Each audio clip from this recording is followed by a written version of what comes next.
Pues mira, llegué al psicoanálisis por dos vías cargadas de, cargadas de pasión, diría yo.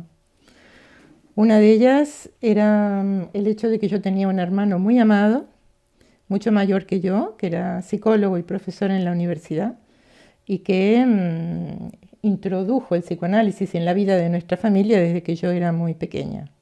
Lamentablemente este hermano lo mató, lo asesinaron la AAA en Argentina, pero esto fue justo cuando yo ya estaba aquí en España. Pero él fue una fuente de estímulos, ¿no?, para acercarme al psicoanálisis. La otra fuente, la que era muy propia mía, fue la literatura.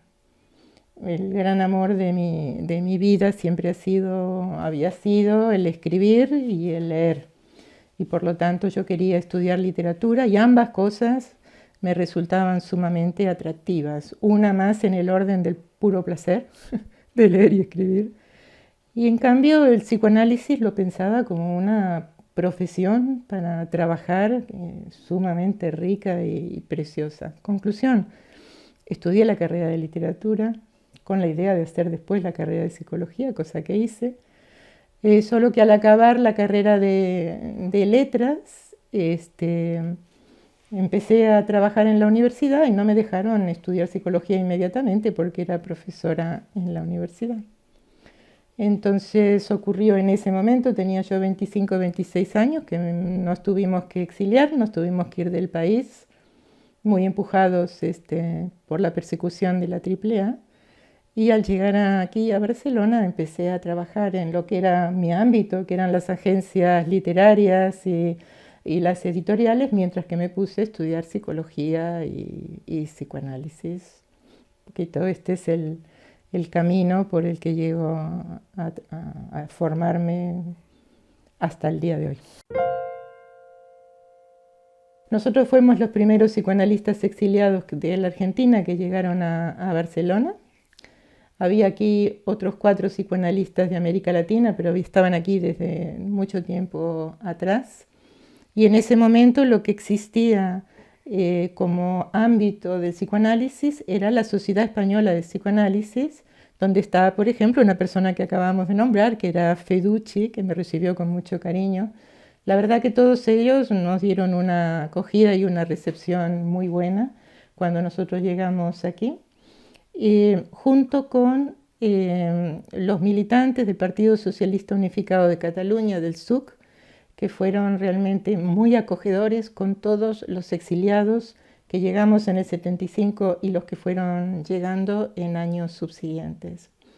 Lo que ocurre es que apenas llegar, no solo empiezo a estudiar con la gente de la Sociedad Española de Psicoanálisis, sino que al cabo de un año de haber llegado yo aquí, llega Oscar Massota, una figura maravillosa, un maestro impresionante, con el cual también estudié, compartiendo estudios, ¿no?, tanto escuela inglesa como con Massota, desde que llegó a Barcelona hasta su temprano fallecimiento, creo que en el año 79. O sea que yo iba estudiando tanto para el ámbito lacaniano como dentro del ámbito de la escuela inglesa.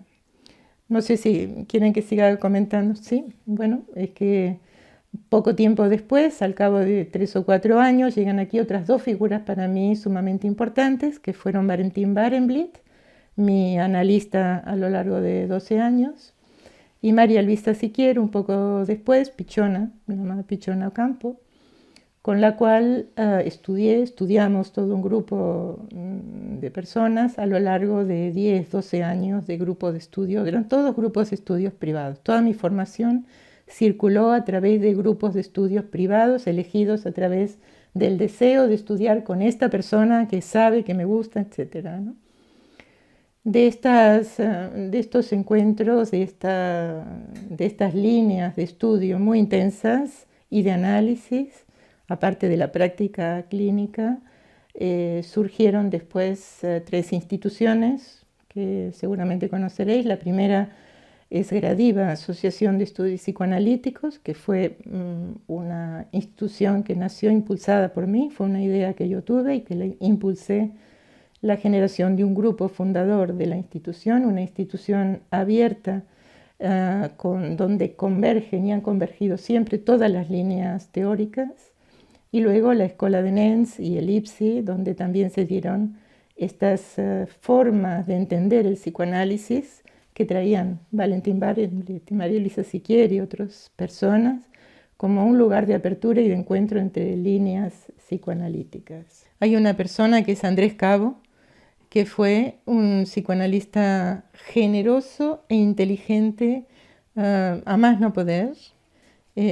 Andrés Cabo y María Luisa Siquier, que eran ambos 20 o 25 años mayores que yo, fueron mis avales, digamos, potentes para yo poder impulsar la creación de Gradiva.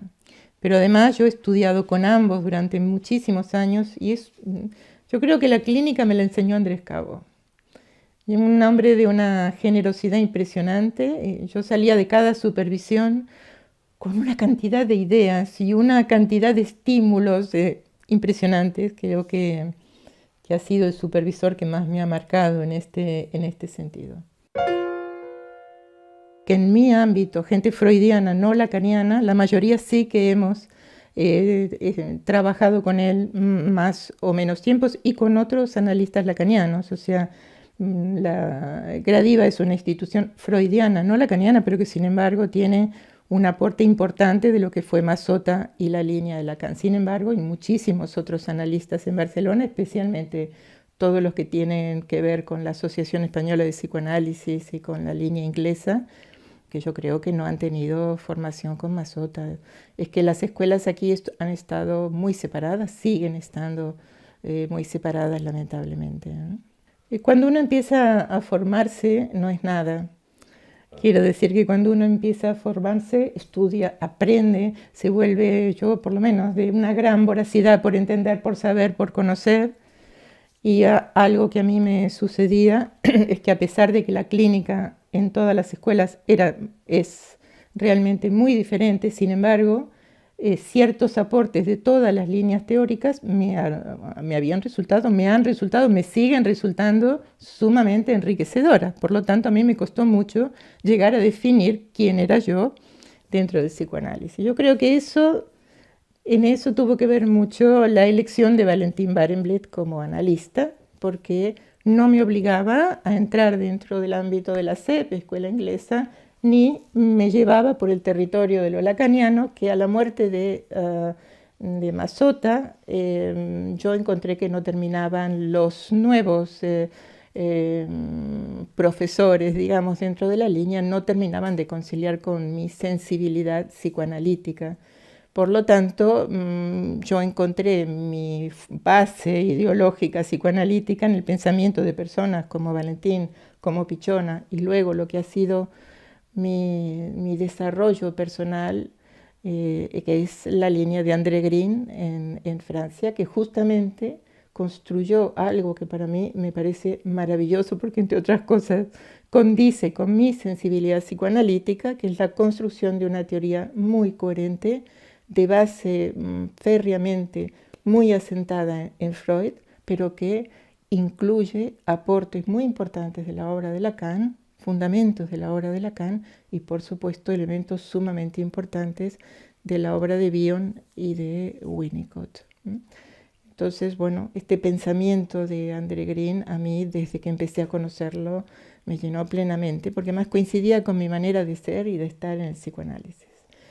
Y creo que influí mucho para que nuestra institución Gradiva también circulara por estos caminos muy, muy amplios, mucho más amplios, no solo Green, pero bueno, puedo decir que esa es mi línea teórica. Y como he aprendido de grandes maestros de distintos ámbitos, me siento muy rica a la hora de poder pensar psicoanalíticamente, crear, transmitir.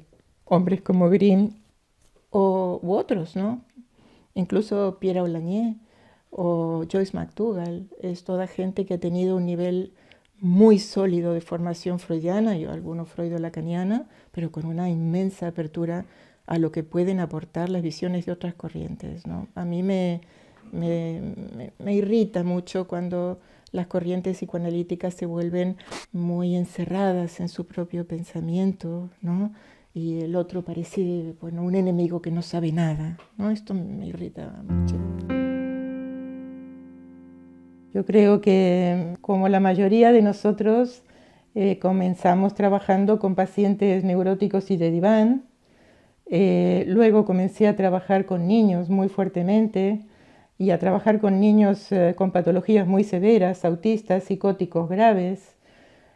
Y desde esa línea, en la privada y en la pública, con lo que poquito a poco han ido siendo llamadas las patologías actuales. Es decir, patologías en las que prima la descarga, la actuación, la falta de representación, la compulsión a la repetición y psiquismos con una carencia de entramado representacional sumamente importante.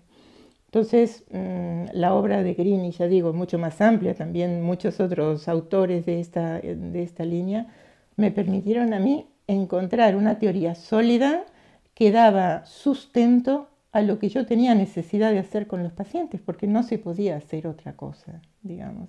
Con estos pacientes en los cuales, bueno, hoy en día, hoy he estado, este año y el anterior, he estado trabajando mucho en relación con los pacientes que se autolesionan, ¿vale?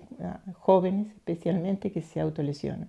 He estado investigando, trabajando muchísimos casos privados y en distintos ámbitos de la pública que superviso. El psicoanálisis necesita abrir teoría a partir de lo que hay, a partir de la riqueza de los maestros, pero ir creando teoría, ir haciendo crecer la teoría para poder realmente trabajar psicoanalíticamente con pacientes que están muy lejos de ser pacientes que asocian, que fantasean o que hacen lapsus en la sesión. O sea que yo te diría que sí, que tiene que ver con mi práctica, que tiene que ver con la clínica, ¿no? Yo te diría que ya tenía los autores en la cabeza, porque yo soy una persona muy estudiosa y he aprovechado mucho todas estas fuentes que te he contado, de las que bebí con mucha pasión muy tempranamente. Entonces, no me fue difícil poder encontrar dentro de mí misma, ¿no?, recursos que me permitían hacer algo diferente con este paciente, pero que tenía un sustento teórico en algún teórico importante.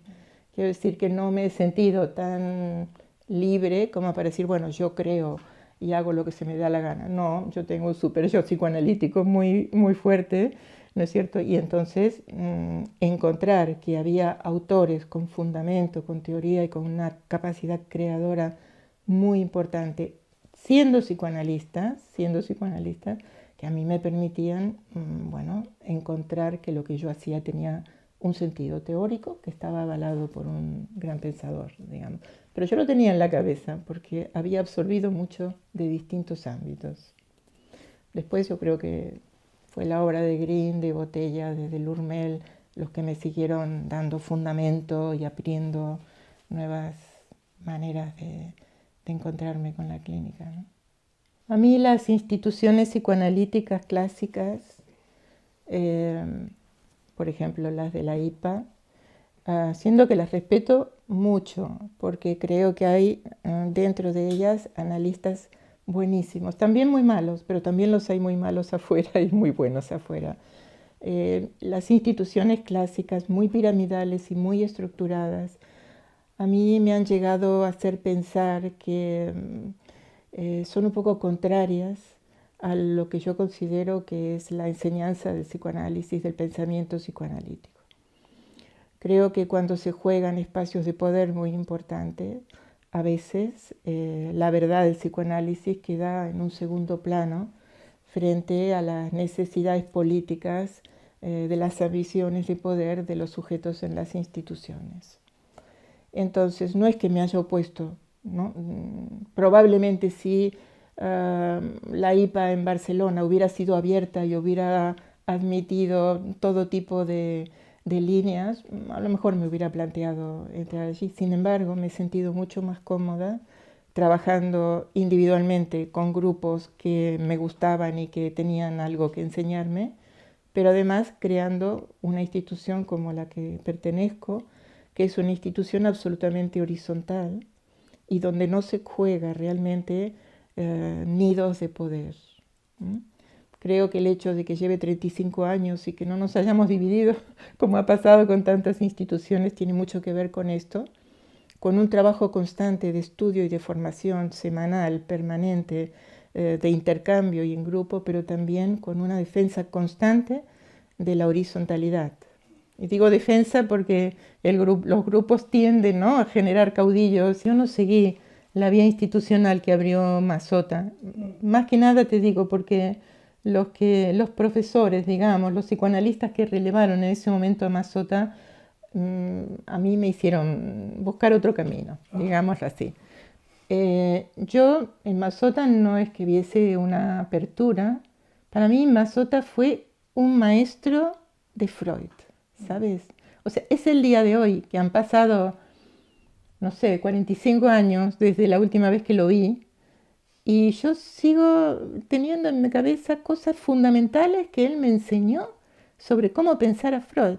Y eso solo lo puede hacer un maestro. Yo no soy una persona de mucha memoria, pero sin embargo hay cosas, lógicamente, que a uno lo marcan, lo estructuran. Y a mí Massota me enseñó de una manera que me estructuró mi pensamiento freudiano. Y en este sentido yo le estoy muy agradecida, pero no creo que fuera muy abierto. Creo que hay otras personas que te lo podrían comentar mejor, pero no creo que fuera muy abierto por la manera que hablaba del resto de las corrientes psicoanalíticas. A veces los que pertenecemos a estos otros ámbitos abiertos, freudianos o lacanianos, olvidamos dónde nació el psicoanálisis aquí y el esfuerzo inmenso que hicieron los primeros psicoanalistas para poder llevar adelante su formación y su práctica. Yo creo que el psicoanálisis en España ha tenido menos desarrollo que en otros países. Me refiero a Francia, me refiero a Inglaterra, me refiero a Argentina, pero hay motivos para ello.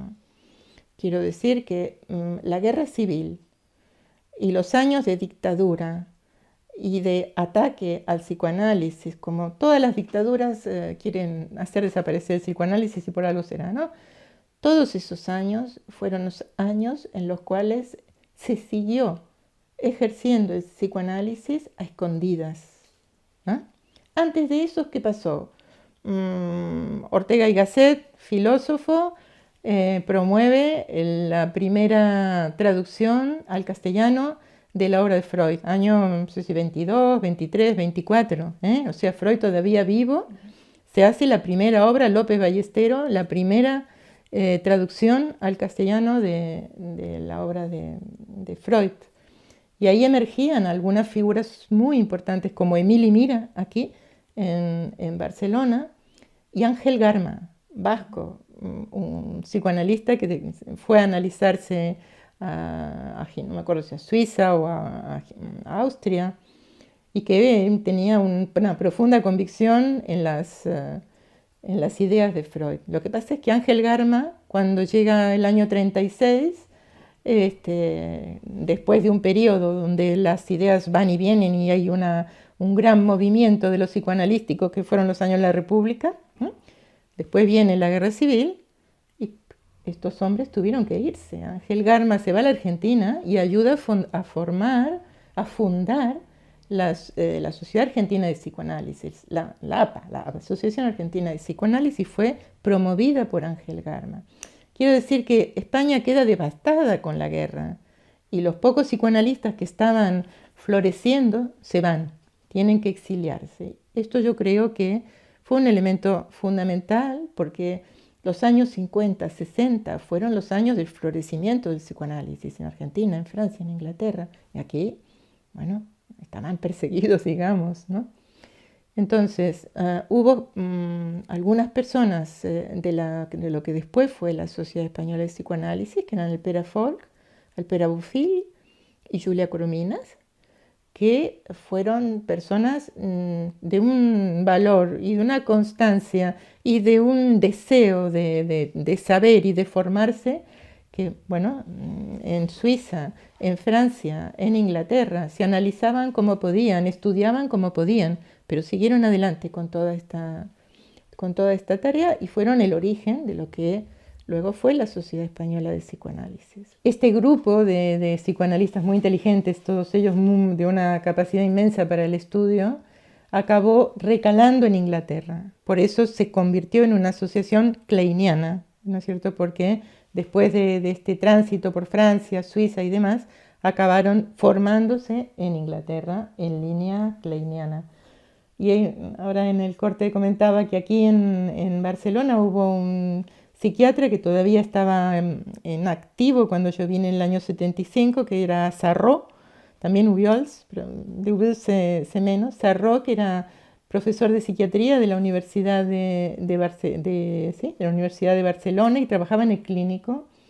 Y siendo un hombre que tenía muchas ambivalencias, como la mayoría, hacia el psicoanálisis, abrió las puertas a este grupo, ¿no?, de intrépidos analistas en formación para que pudieran trabajar en el clínico. Quiero decir que hubo algunas aperturas posibles y después empezaron a llegar personas en formación, pero muy poquito a poquito.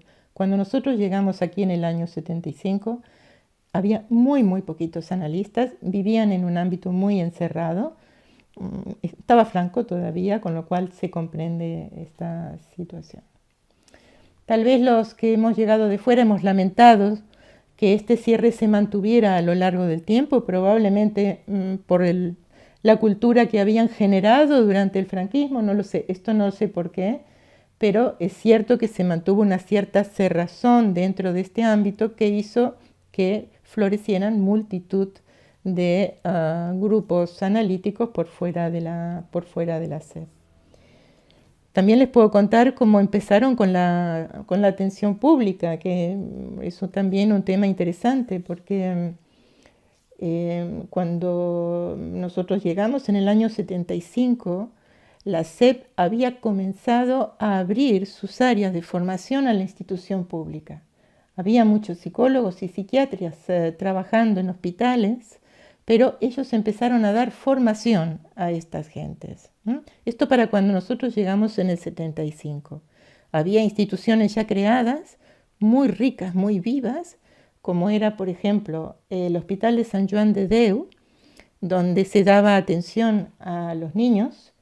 Este dispositivo de atención a la infancia, dispositivo psicoanalítico, lo formó, lo organizó una psiquiatra colombiana, una psicoanalista colombiana, que era Nujat Dou, y quien había impulsado a que se abriera este servicio psicoanalítico fue el doctor Angulo, que era el que dirigía el servicio. Pero había otros, como era la Fundación Eulalia Torras, que también se había creado por esos tiempos, y la Fundación Puigverd, donde también empezaron a darse, no solo hacerse clínicas, sino también estudios.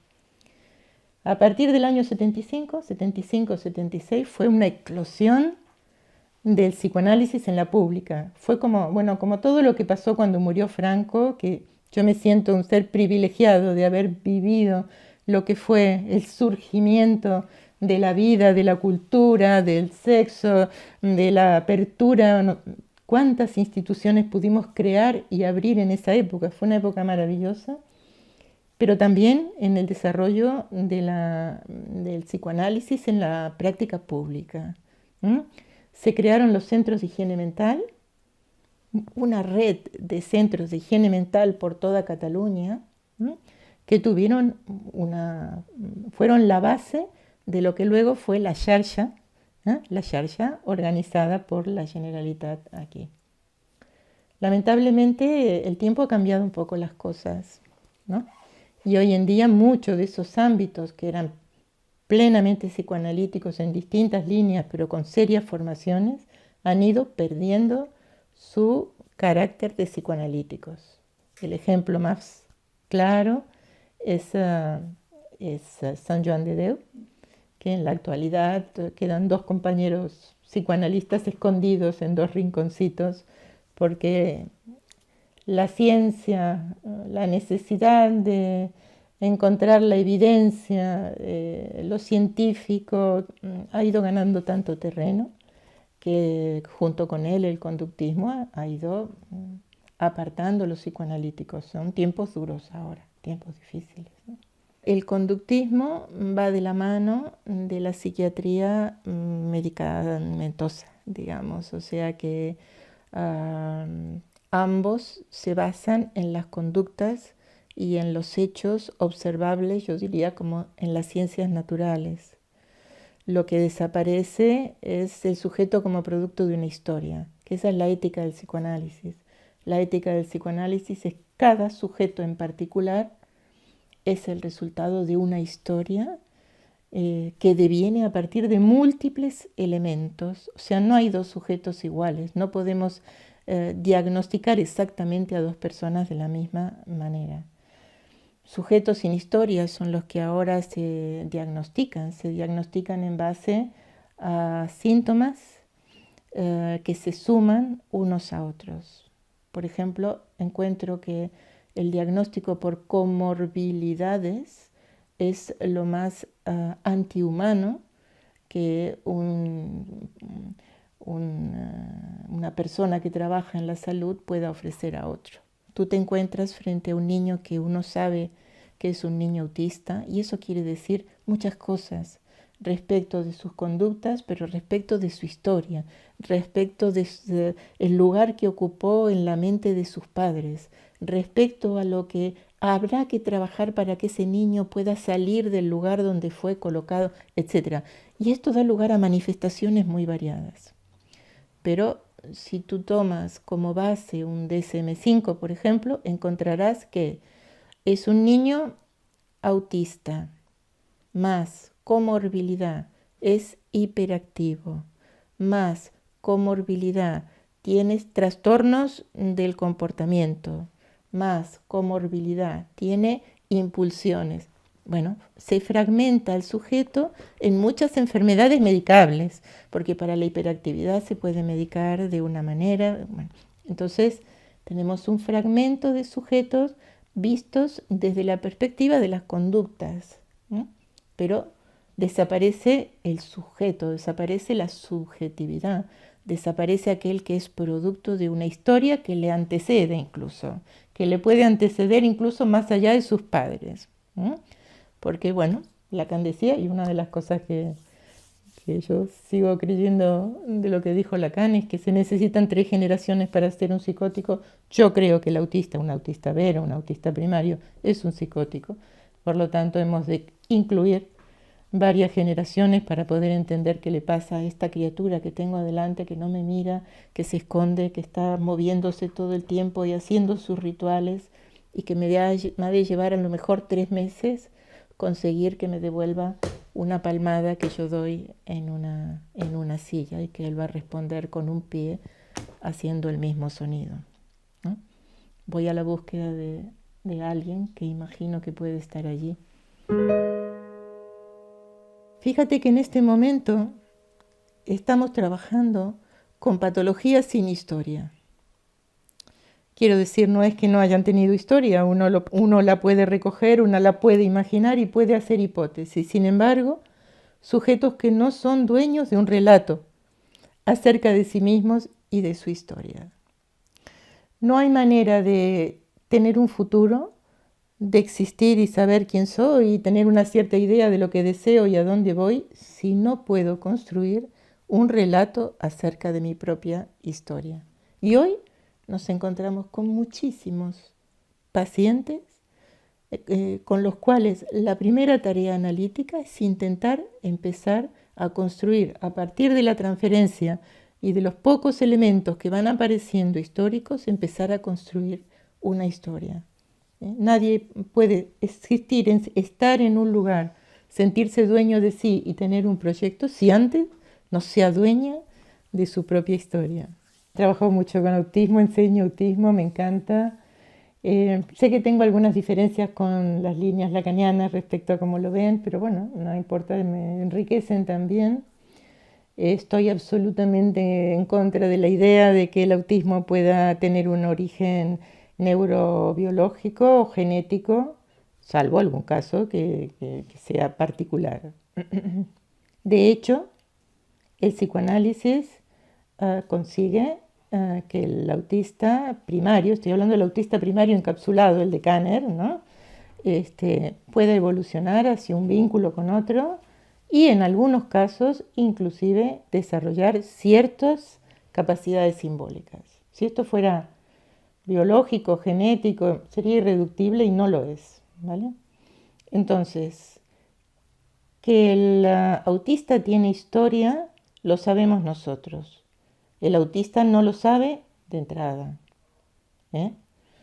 Un poco así como sencillamente te diría, yo creo que el autista, insisto, primario, aquel que es autista desde pequeñito, se ha defendido muy tempranamente de un mundo hostil. Y eso no es genética, aunque puede ser inútero. Hoy trabajamos también con la idea, porque vemos nacer criaturas desconectadas, pero donde trabajas la historia de la mamá y qué es lo que ha ocurrido a lo largo de esos 9 meses de embarazo, te das cuenta que aquella criatura escondido, se ha escondido, se ha metido en un reducto dentro del vientre de mamá porque recibía unas inmensas descargas de todo tipo a nivel químico, a nivel sonoro, porque la situación en la que vivía aquella mujer, por lo que fuera, era violenta, estresante, imposible de ser vivida con una cierta posibilidad armónica dentro de su vientre. Sí, hay estudios hoy en día que a mí me parecen increíbles, que muestran cómo algunas criaturas que después nacen desconectadas se han desconectado a partir de cierto momento del embarazo. Trabajé durante 14 años con una jovencita posautista que me enseñó lo que no se pueden imaginar. Yo era muy joven en ese momento y aprendí muchísimo de ella. Esta jovencita nunca había sido una autista encapsulada, pero tenía la mayoría de los rasgos del posautismo. Tenía lenguaje, podía pensar, pero tenía todos los elementos del autismo. Esta niña, esta criatura, había sido gestada por una mamá que pensaba que tener hijos era una locura. Porque además su propia mamá paranoica le había dicho, es que estás loca, tener niños es una locura. Pero ella sin querer se queda embarazada. Y entonces hace como que no está embarazada, porque no puede soportar la idea de que está embarazada. Entonces, bueno, es como que no hay nadie dentro de ella, porque en el momento en que conectaba con la idea de que estaba embarazada, tenía entonces la visión de que lo que tenía dentro era un lagarto que se la comería. Por lo tanto, mejor blanquear ese embarazo.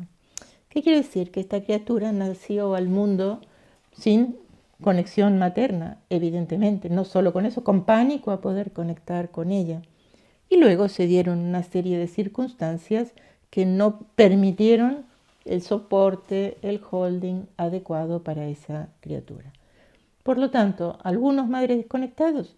Sí, puede ser. Yo creo que más allá de las distintas madres, los distintos padres, las distintas situaciones que son múltiples, creo, y esto me lo ha enseñado Tastin y yo en lo que he visto me parece que tiene razón, y es que la criatura pequeñita que percibe demasiado tempranamente la realidad objetiva de su objeto materno, no puede soportar esa visión de un otro que no está fusionado, que está separado de sí, y que esto provoca una especie de agujereamiento que hace que el sujeto se retraiga.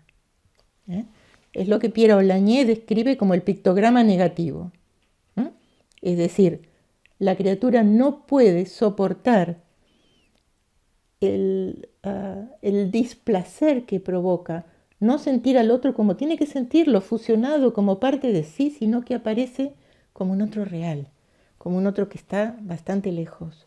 Y esto genera un agujero que hace que se deshaga el sujeto tanto del objeto que está martirizando, que está produciendo dolor, como de su zona complementaria, el pecho y la boca. Si ustedes trabajan con niños autistas pequeños, verán que no se chupan el dedo, ni usan chupete, no tienen boca, no se ha aerogenizado la boca. La boca es un agujero que fue arrancado junto con ese pecho que no satisfacía, que no estaba lo suficientemente fusionado. Bueno, podríamos hablar mucho de todo esto, pero todo esto para decir que el origen del autismo es psicógeno, que tiene que ver con un mal encuentro o con un desencuentro, ¿eh? Y que los motivos son múltiples y que son tratables. Creo que hay un sobrediagnóstico en este momento que es aterrador, porque ocurre que en las mismas escuelas, ¿no?, diagnostican autismo cuando un chico está poco conectado o anda solito por el patio. Esto vaya por delante. También el sobrediagnóstico tiene que ver con que ciertas instituciones están haciendo investigaciones en línea neurobiológica sobre el autismo y entonces van recogiendo niños de todas las CEDIABs, ¿no?, para sus investigaciones, lo cual me parece muy dramático. Por fuera de esto, he de decir que hay mucho autismo. Hay mucho autismo, hay mucho Asperger, si es que los colocamos en la misma secuencia, podemos colocarlos o no, pero bueno, tienen mucho que ver. Y yo diría que algunos motivos conocemos. Yo creo que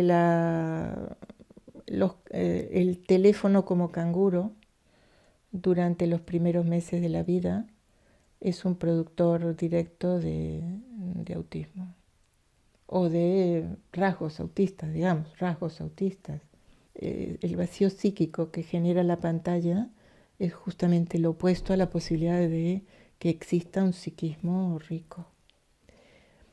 Poco así simbólicamente, la mamá dando el pecho mientras pasa TikTok, con todas las variantes que esto pueda tener, no deja de ser un objeto desconectado de su bebé, ¿no? Y como esto, muchas otras cosas de esta sociedad. Ahí en alguna pregunta que leí por ahí, me preguntaban por el feminismo, ¿no? Yo creo que en esto también influye la manera en que se está llevando adelante algo tan necesario como la liberación de la mujer. Yo creo que el feminismo ha hecho cosas maravillosas por nosotras las mujeres, agradecimiento eterno, pero hay ciertos funcionamientos sociales que intentan que la mujer acceda al trabajo en igualdad de condiciones con el hombre, que esto se consigue más o menos, pero lo que no se está teniendo en cuenta es que no queda en casa ningún objeto, ninguna persona pudiendo realizar un holding constante como es el que necesita una criatura por lo menos hasta el año y medio. Es decir, yo creo que a las mamás no solo habría que permitirles acceder a los puestos de mando, sino que habría que preservar esos puestos de mando mientras crían y que las empresas o el Estado tendría que mantenerles su sueldo a lo largo por lo menos de un año y medio, 2 años, para que los niños también tuvieran sus derechos, porque hoy en día de los derechos de los niños no se habla, ¿no? Y se dicen cosas horrorosas. Ahora el gobierno desde hace un tiempo tiene una bandera que flamea con mucha fuerza y con mucho orgullo. El Estado pagará las guarderías de 0 a 6 meses. Por Dios, guarderías de 0 a 6 meses. Mamá de 0 a 6 meses, págale a la mamá o al papá. El niño necesita estar con alguien durante todo ese tiempo, con la misma persona. Pero no sé, creo que aquí los psicoanalistas tenemos mucho que decir. Una pérdida brusca al año y algo puede ser brutal. Yo creo que la doctora Eulalia Torras tenía un librito muy sencillo, muy chiquito, que decía, se llamaba algo así como, la guardería es el mejor, no, el hogar es la mejor guardería. No me acuerdo el título, pero es algo así. El hogar es la mejor guardería, ¿no? Ella decía, hasta los 2 años y medio, un niño tiene que estar en su casa, con sus objetos, con sus amores, digamos, porque es recién a los 2 años y medio que la criatura, si las cosas fueron bien, empieza a tener un yo para poder oponer a otros yo. Puede encontrarse con otros, desear estar con otros, desear socializarse, esto que dicen ahora tan tempranamente, porque ya tiene un yo que puede empezar incluso a enfrentarse, ¿no? Incluso a agredir, cosa que antes no puede hacerlo de esa manera. Respecto de la etiología, algo acabo de decir. Ella acabó pensando que en la mayoría de los casos que ella conocía, no se trataba tanto de aquello que se decía antiguamente, de que las madres eran frías y que eran secas y demás, que a veces es así, a veces sí lo es, sino que había habido un desencuentro en el origen de la vida del niño, ¿no?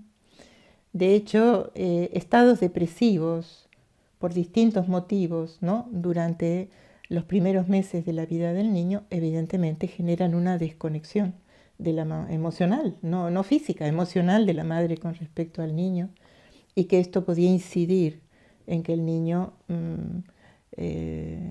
carente de una cuna amorosa, digamos, afectuosa, lo que necesita de holding, digamos, ¿no? Se retirara a defenderse de la angustia con sus propios mecanismos defensivos. Y aquí Tastin ha sido clínicamente de una agudeza y percepción impresionante. Ella ha descrito de qué está construida la trama que genera el encapsulamiento del autista. ¿Cómo hace el autista para que no le interese ni la mamá que circula por ahí, ni el niño que circula por ahí, ni ningún otro elemento del entorno? Entonces, ella describe una coraza sensorial, es decir, una coraza hecha de sensaciones autoinducidas. Esto es un descubrimiento brutal. Quiero decir, por ejemplo, cuando un niño está en un rincón, moviéndose, ¿no? Columpiándose, o moviendo un dedo todo el tiempo delante de su cara, lo que hace es estar produciéndose sensaciones, pero que son sensaciones autohipnóticas. El niño queda totalmente centrado en la sensación que se autoproduce. Eso es lo que genera la trama sensorial que encierra al niño autista. Claro, esto tiene muchas derivaciones porque hemos aprendido a partir de aquí a pensar otras muchas patologías.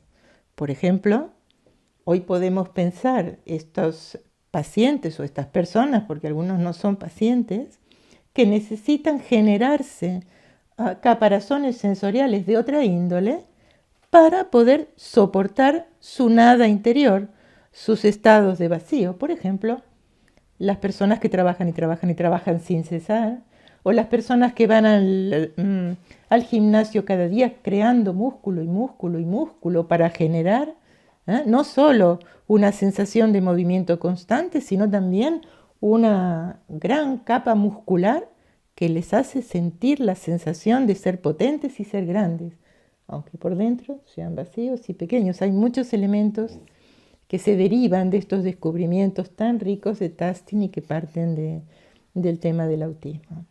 Yo te diría que ella no cuestionó las estructuras porque ni se las planteó las estructuras porque ella era inglesa, provenía del ámbito, se analizó con Bion, quiero decir que la escuela inglesa tú sabes que la idea de estructuras no las manejan, o sea que no creo que sea un tema que ella se haya planteado.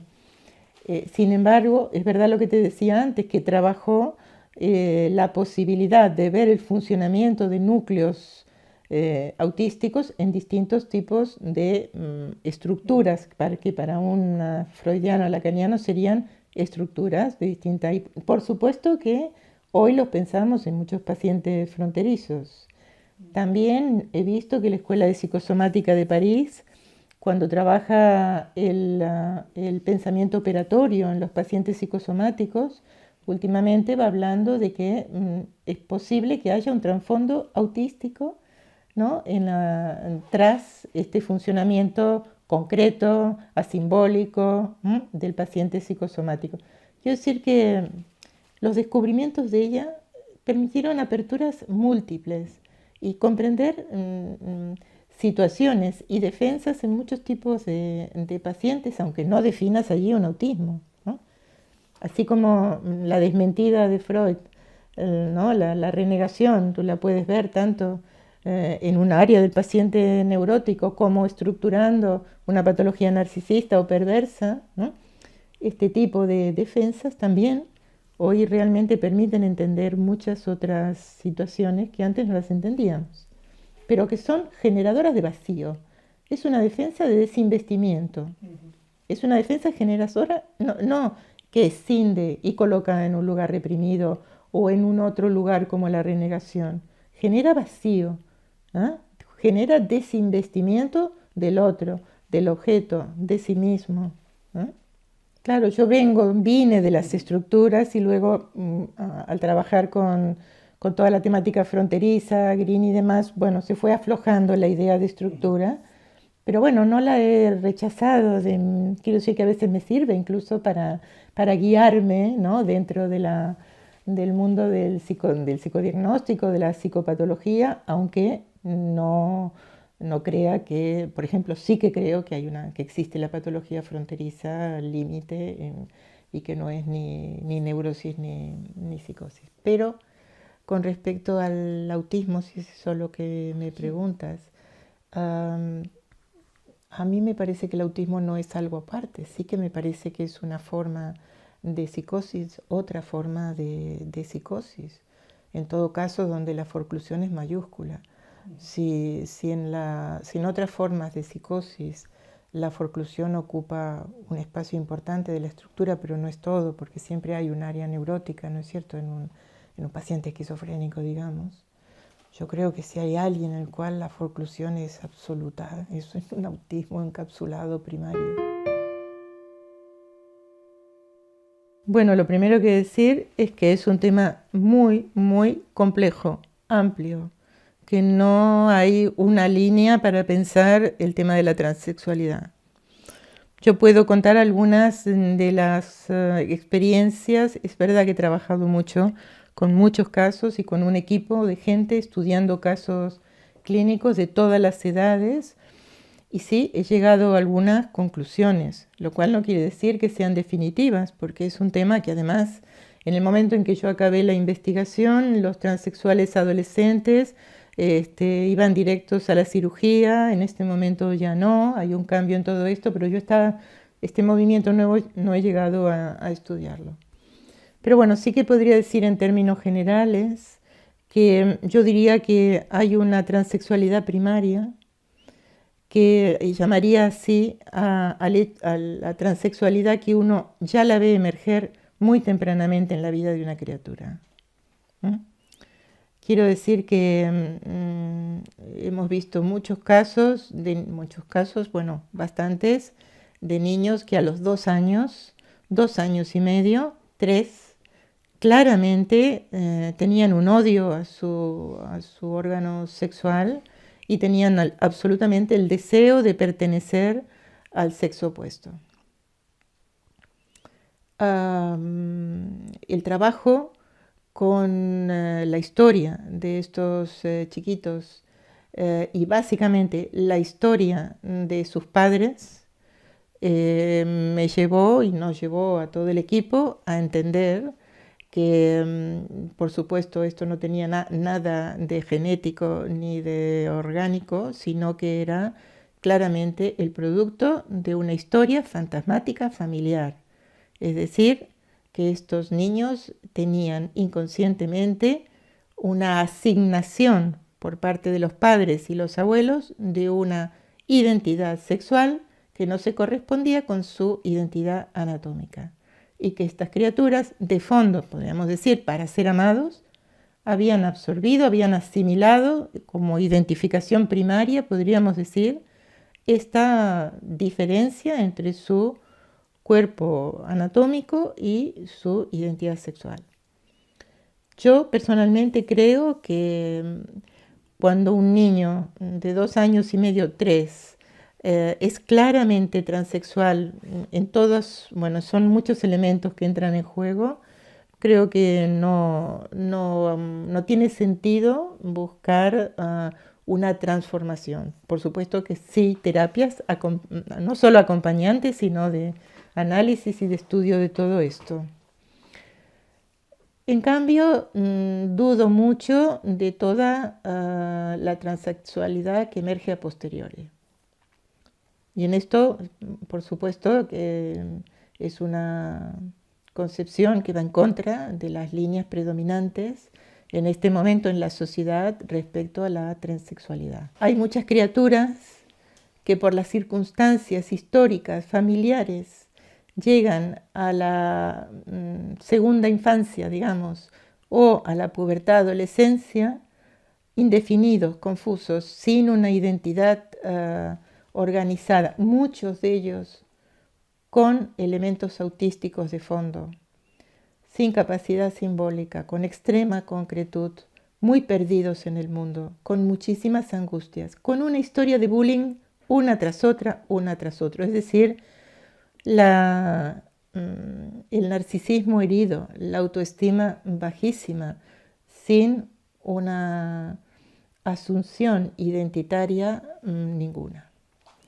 En todos los casos que hemos podido trabajar, pudimos hipotetizar la idea de que la transexualidad es una salida identitaria para un estado de desorganización del sujeto. No es que sean transexuales, sino que hay una oferta social que ellos adoptan, digamos, y entonces pasan a tener una identidad supletoria, una muleta identitaria. Soy transexual. Creo que esto ha pasado con muchos, seguramente no con todos, por esto digo que es complejo y que puedo estar dando una visión parcial, pero en muchos casos esto ha sido y es así. Y que entonces cuando los servicios públicos lo que hacen es no poner ningún tipo de servicio terapéutico para que estos chicos puedan pensar dónde están, de dónde vienen, qué quieren, y porque consideran que eso es patologizar, creo que les están quitando el derecho a existir con una historia propia y un deseo propio.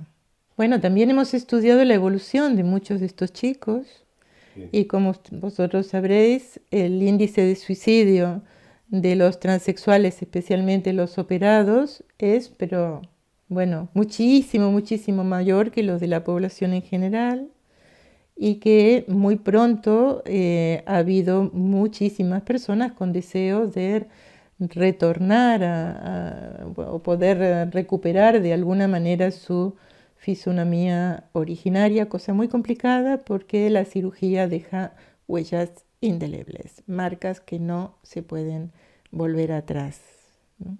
Yo me alegré cuando leía, ¿cómo se llama este sociólogo catalán? No se lo conoce, Miquel Misés, exacto. Que durante un tiempo fui leyendo sus libros y hubo un momento en el cual él empezó a cuestionar por qué hay que operarse, por qué me he operado, creo que por qué hay que operar a los niños, por qué no darles su tiempo, porque, bueno, me alegré de que gente que yo creo que son inteligentes, pero que han estado muy confundidos, pudieran empezar a pensar un camino distinto, que creo que es el que ahora está predominando, pero no estoy informada. Yo creo que el psicoanálisis es la actividad terapéutica posible para un sujeto determinado, llevada a la práctica por un psicoanalista muy formado. ¿Vale? Yo creo que el psicoanalista tiene que estar muy formado y muy analizado. Y por lo tanto, con su encuadre interno, psicoanalítico férreamente construido, puede acceder a trabajar terapéuticamente con todo tipo de personas y incluso en situaciones que nada tienen que ver con un despacho como este, ni con un encuadre instituido.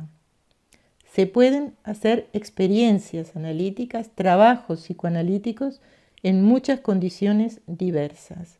Que eso no será un psicoanálisis en el sentido clásico que dure 10 años, no, pero sí que el psicoanálisis sirve para todos los sujetos siempre que exista esta condición. Un psicoanalista dispuesto a dar a este señor, a esta señora en particular, lo que esta persona puede necesitar o puede desear hacer, ¿no? Quiero decir que hoy en día nuestro paciente adolescente que se quiere suicidar y que está en un banco de la Plaza de las Glorias, hace que uno vaya a sentarse al lado en el banco y trabajar desde allí como psicoanalista, aunque esté sentado en el banco de una plaza y esté escuchando que el paciente se va a tirar y que uno lo va a coger para que no se tire. No sé si me explico. Por otro lado, cuando yo empecé a trabajar psicoanalíticamente, hace muchos años, nos enseñaban a hacer entrevistas de prueba.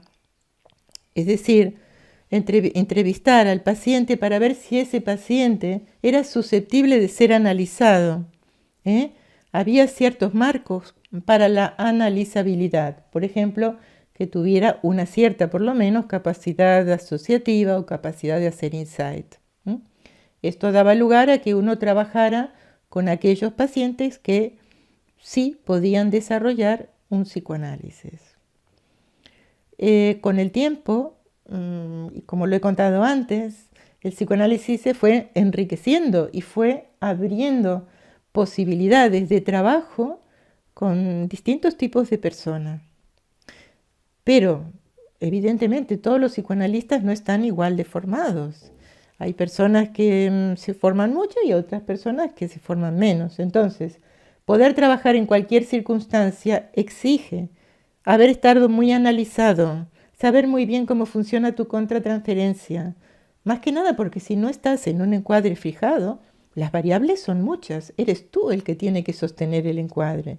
Entonces, en este sentido, digo que primero trabajar cara a cara, luego trabajar una vez por semana, a veces trabajar quincenalmente. Yo, por ejemplo, que superviso muchos espacios, tengo colegas maravillosas que trabajan en SESMIG en muy malas condiciones. Malas condiciones quiere decir que solo pueden ver al paciente una vez al mes, pero que son personas con tal nivel de formación y sentido que trabajando una vez por mes son capaces de producir transformaciones desde el pensamiento psicoanalítico que revierten la situación vital de aquel chico, ¿no? Pero no todo el mundo puede hacer eso. Hay que saber mucho para eso. Cuando veo las cosas, las formas de enfrentar los síntomas, el sufrimiento de los niños o de los grandes por parte de los psiquiatras, los neurólogos, los médicos biologistas, y me digo, han perdido el sentido común, ¿no? Porque hay cosas que nosotros como psicoanalistas transmitimos que son de sentido común. Si un niño está solo de su mamá porque su mamá trabaja todo el día, la vecina no va a pensar que ese niño está mal porque la mamá no está. No, la vecina lo va a pensar y la abuelita a lo mejor también. Sin embargo, si lo llevan a un dispositivo conductista, le dirán, no, este niño es impulsivo, es hiperactivo, vamos a medicarle la hiperactividad. No van a pensar que, bueno, que a lo mejor si mamá retorna, no sé qué. No, hay cosas de sentido común que se pierden cuando la ciencia se vuelve natural para pensar las cosas que no hacen a las ciencias naturales, sino a lo subjetivo y a lo humano, ¿no? Pero hay muchos pediatras muy sensibles, pero cuando están atravesados por una de estas teorías científicas, neurobiológicas y así, pierden toda la sensibilidad. Todo pasa a ser conducta medicable, ¿no? Por ejemplo, un CEDIAP que yo superviso, gente magnífica, que trabajan estupendamente, súper formados. Pero ¿qué pasa? Cada terapeuta tiene 50 niños. Entonces, claro, cómo trabajas con 50 niños. Tienes que elegir a cuáles puedes ver una vez por semana y a cuáles ves cada 2 meses, lo cual es dramático. Pero así todo, no pierden su visión del sujeto, de su humanidad, del conjunto que hacen con sus padres, de su historia, ¿no? E intentan de alguna manera aportar algo que modifique alguno de estos elementos históricos y familiares que permitan a ese niño salir del estado en el que está.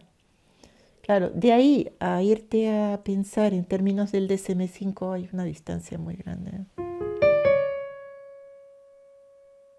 Que hay algunas personas que tienen muchísima dificultad para escuchar el inconsciente y que personas con ganas de formarse y que uno trabaja con ellos mucho, mucho, mucho, pero que te das cuenta de que ese paso que uno da, ¿no? Algunos les sale natural, otros es un paso que se aprende a dar, a escuchar el inconsciente, a escuchar más allá. Hay algunas personas que tienen una inmensa dificultad para acceder a esto, aunque tengan la voluntad de hacerlo. Te iba a decir que un psicótico no puede ser analista y de pronto me acordé de hace muchos, muchos años, aquí en Barcelona, conocí a un sujeto muy extraño, muy empático, tan empático que se confundía con los demás. Sí, tenía trazos psicóticos muy importantes, pero casi curaba a los psicóticos. Tenía una posibilidad de confundirse y de construir un vínculo madre-bebé totalmente fusional y de alguna manera debía salir de ahí porque los pacientes mejoraban mucho. Entonces, en principio te diría, yo creo que un psicótico no puede diferenciar bien yo otro, con lo cual la posibilidad de trabajar su transferencia contra transferencia no sería. Pero bueno, hay algunos casos que a lo mejor solo alguien que es un poquito, tiene poca estructura y poco límite y poca piel, es capaz de llegar a acceder a contactar con otro y hacerle bien. También las personas muy, muy obsesivas tienen dificultad para llegar a sentir el inconsciente del otro y poder generar contratransferencialmente, no sé, imágenes, ideas, hipótesis que emerjan de su propia afectividad. Pero bueno, hay muchos analistas obsesivos y trabajan muy bien. Lo que sí veo es que emergen ciertas corrientes que se dicen psicoanalíticas y que a mí me parecen no serlas, en tanto que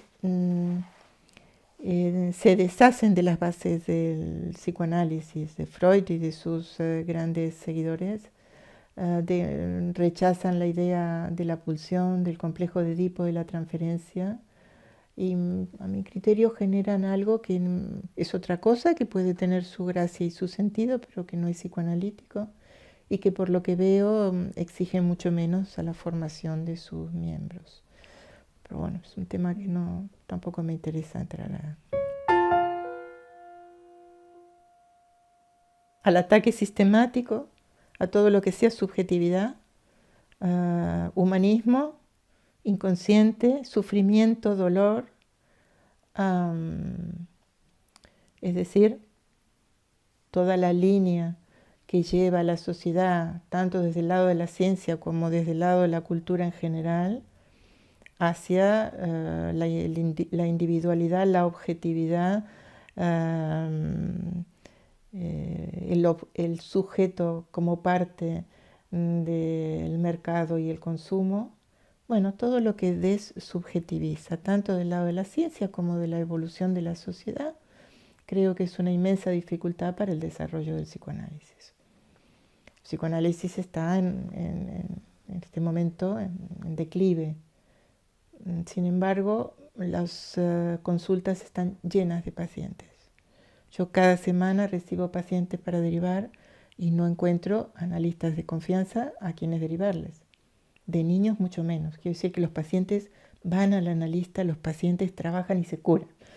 Lo cual hace pensar que el péndulo irá variando como siempre ha variado. Siempre ha recibido ataques el análisis, Pero es tan sensato lo que el psicoanálisis dice, es tan humano, que realmente tendríamos que llegar a ser inteligencia artificial y robots para todos, ¿no? Para que el psicoanálisis desapareciera. Pero bueno, es difícil en este momento, como es difícil hablar, ¿no? Con lo que estábamos diciendo antes. No es políticamente correcto que uno diga que un chiquito que quiere ser transexual necesita pasar por un buen tratamiento, ¿no? Yo creo que las principales amenazas vienen de allí, de estos cambios sociales, ¿no? En este momento tan crítico en que estamos en la parte más alta de la ola, creo yo, de todos los cambios sociales tan impresionantes que se están produciendo, yo tengo la esperanza de que dentro de 50 años el análisis vuelva a tener creadores, que ahora tiene pocos, y que vuelva a emerger, ¿no? Con fuerza y creciendo, ¿no? Y amplificándose a partir de los maestros. Pero sinceramente no lo sé, porque también siento una incógnita oscura del futuro de la sociedad. Diría que lo primero es transmitir la pasión por la tarea. Yo creo que la base de la enseñanza psicoanalítica es la transferencia. Últimamente hemos tenido que aprender a transmitir pasión y transferencia a través de la pantalla, lo cual ha sido difícil, pero creo que lo estamos consiguiendo a pesar de todo. Entonces, yo creo que el psicoanálisis se aprende en el afecto, en la amistad, en la cercanía, en el compromiso, y ya digo, en la transmisión de aquello que a uno le da y lo mueve a hacer psicoanálisis. Esto como punto de partida. Luego creo que hay que estudiar mucho, creo que hay que analizarse mucho y que hay que supervisar mucho el trabajo clínico. Los tres grandes pilares que siempre han existido y que creo que siguen siendo fundamentales, aunque la sociedad tambalee, creo que las bases del psicoanálisis no tienen por qué tambalear. No alcanza la empatía, ni la sensibilidad, ni la humanidad si uno realmente no tiene bien instaladas las bases de la teoría y de la clínica. Yo me acordaba ahora, en este momento que te decía esto, hace muchos años con mi marido trabajábamos en un hospital psiquiátrico que era el mental, el hospital psiquiátrico de San Pablo, que luego se cerró. Y entonces básicamente se trabajaba para dar instrumentos teóricos a los cuidadores para que no acabaran confundidos con los pacientes quemados y agotados, ¿no? Es decir, maravilloso trabajar con un paciente psicótico al cual le entregas cosas afectivas, tiernas, incluso lo invitas a tu casa, hablo del cuidador. Pero cuidado, que tienes que tener instrumentos teóricos para saber dónde estás, qué relación puedes establecer con él, hasta dónde puedes llegar, qué significa el otro y lo que te está haciendo sentir, la transferencia, la contratransferencia. Entonces, sí, hay que estudiar, hay que saber, hay que practicar y básicamente hay que buscar un buen analista para analizarse. No sé, esto es lo que puedo aconsejar, que es lo que yo he hecho y lo que me ha resultado y lo que intento seguir haciendo con los colegas jóvenes, ¿no?